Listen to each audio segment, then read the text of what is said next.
திருப்பலி வாசகங்கள் சனிக்கிழமை 24 பிப்ரவரி 2024. முதல் வாசகம். உன் கடவுளாகிய ஆண்டவரின் தூய மக்களினமாய் நீ இருப்பாய். இணைச்சட்ட நூலிலிருந்து வாசகம். அதிகாரம் 26 வசனங்கள் 16 முதல் 19 வரை. மோசே மக்களை நோக்கி கூறியது: இந்த முறைமைகளையும் நியமங்களையும் நீ நிறைவேற்றுமாறு உன் கடவுளாகிய ஆண்டவர் இன்று உனக்கு கட்டளையிட்டுள்ளார். உன் முழு இதயத்தோடும் முழு உள்ளத்தோடும் அவற்றை நிறைவேற்றுவதில் கருத்தாயிரு.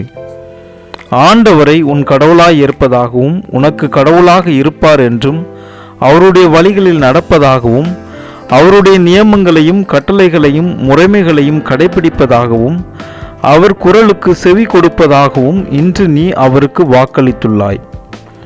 நீ அவருடைய கட்டளைகளை கடைபிடிப்பதில் கருத்தாயிருந்தால் அவர் கூறியபடியே நீ அவருக்கு சொந்தமான மக்களினமாய் இருப்பாய் என்றும் அவர் உருவாக்கிய எல்லா மக்களினங்களிலும் புகழிலும் பெயரிலும் மாட்சியிலும் உன்னையே உயர்த்துவார் என்றும் அதனால் உன் கடவுளாகிய ஆண்டவரின் தூய மக்களினமாய் நீ இருப்பாய் என்றும் ஆண்டவர் இன்று உனக்கு வாக்களித்துள்ளார். இது ஆண்டவரின் அருள்வாக்கு. இறைவா உமக்கு நன்றி. பதிலுரை பாடல். ஆண்டவர் திருச்சட்டப்படி நடப்போர் பேறு பெற்றோர். மாசற்ற வழியில் நடப்போர் பேறு பெற்றோர். ஆண்டவர் திருச்சட்டப்படி நடப்போர் பேறு பெற்றோர். அவர் தந்த ஒழுங்குமுறைகளை கடைபிடிப்போர் பேறு பெற்றோர். முழு மனத்தோடு அவரை தேடுவோர் பேறு பெற்றோர். ஆண்டவர் திருச்சட்டப்படி நடப்போர் பேறு பெற்றோர். ஆண்டவரே, நீர் உம் நியமங்களை தந்தீர், அவற்றை நாங்கள் முழுமையாய் கடைபிடிக்க வேண்டும் என்றீர். உம்முடைய விதிமுறைகளை நான் கடைபிடிக்க என் நடத்தை உறுதியுள்ளதாய் இருந்தால் எவ்வளவோ நலம். ஆண்டவர் திருச்சட்டப்படி நடப்போர் பேறு பெற்றோர். உம் நீதி நெறிகளை நான் கற்றுக்கொண்டு நேரிய உள்ளத்தோடு உம்மை புகழ்வேன். உம் விதிமுறைகளை நான் கடைபிடிப்பேன். என்னை ஒருபோதும் கைவிட்டு விடாதேயும். ஆண்டவர் திருச்சட்டப்படி நடப்போர் பேறு பெற்றோர். நற்செய்தி வாசகம். உங்கள் விண்ணக தந்தை நிறைவுள்ளவராய் இருப்பது போல நீங்களும் நிறைவுள்ளவராய் இருங்கள். மத்தேயு எழுதிய தூய நற்செய்தியிலிருந்து வாசகம். அதிகாரம் 5 வசனங்கள் 43 முதல் 48 வரை. அக்காலத்தில் இயேசு தம் சீடரை நோக்கி கூறியது: உனக்கு அடுத்திருப்பவரிடம் அன்பு கூறுவாயாக, பகைவரிடம் வெறுப்பு கொள்வாயாக என கூறியிருப்பதை கேட்டிருக்கிறீர்கள். ஆனால் நான் உங்களுக்கு சொல்கிறேன், உங்கள் பகைவரிடமும் அன்பு கூறுங்கள், உங்களை துன்புறுத்துவோருக்காக இறைவனிடம் வேண்டுங்கள். இப்படி செய்வதால் நீங்கள் உங்கள் விண்ணக தந்தையின் மக்கள் ஆவீர்கள். ஏனெனில் அவர் நல்லோர் மேலும் தீயோர் மேலும் தம் கதிரவனை உதித்தெழச் செய்கிறார். நேர்மையுள்ளோர் மேலும் நேர்மை அற்றோர் மேலும் மழை பெய்ய செய்கிறார். உங்களிடத்தில் அன்பு செலுத்துவோரிடமே நீங்கள் அன்பு செலுத்துவீர்களானால் உங்களுக்கு என்ன கைமாறு கிடைக்கும்?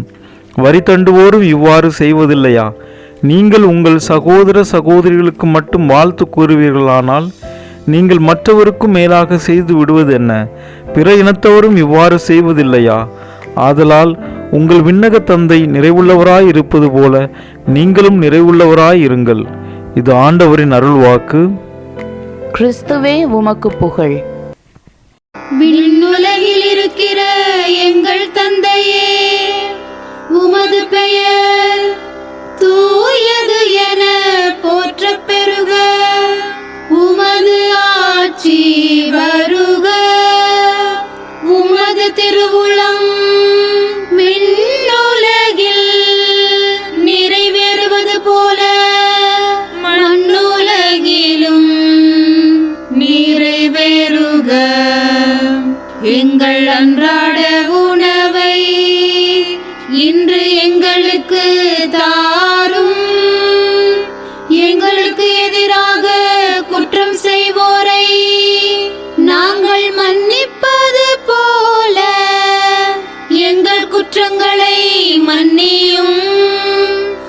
எங்களை சோதனைக்கு உட்படுத்தாதேயும், தீமையிலிருந்து எங்களை விடுவித்தருளும்.